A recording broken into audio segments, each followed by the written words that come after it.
I've tried to count in a decade of ministry, and really just even for the better part of my life, how many times I've heard the story of the Last Supper. How many times I've seen bread broken and thought body. And how many times I've seen wine poured out and pronounced blood. It can be easy to think that when you hear something a lot, that it's just words. That it's just a box of a means to be checked off on the way to a greater end.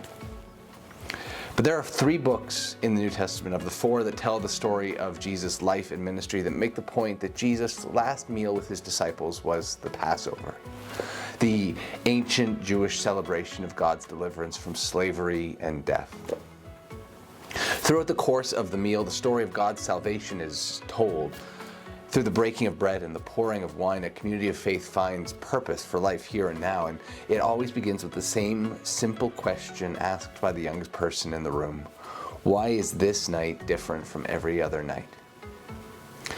I wonder if, as the meal was set out in front of them, that the youngest child asked that fateful question. If Jesus didn't want to answer, you have no idea. Tonight begins the longest night of Jesus' life. After tonight, he won't sleep again.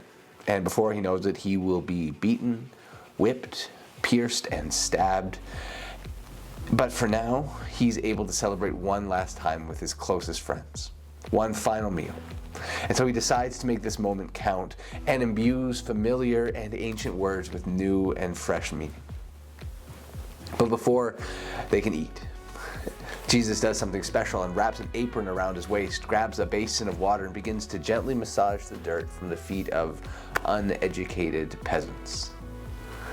The Son of God,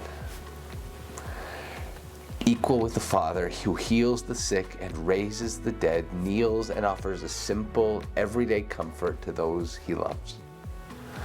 And when his friends object to this disorder, he simply replies, I have not come to be served, but to serve, and to offer my life for the liberation of many. A new commandment I give you.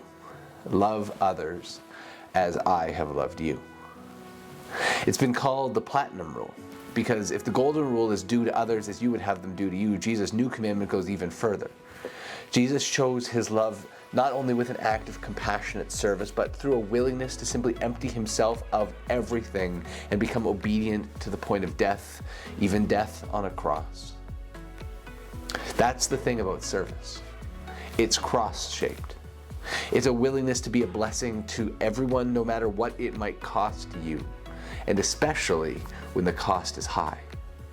What has cost God much cannot be cheap for us. And service starts tonight.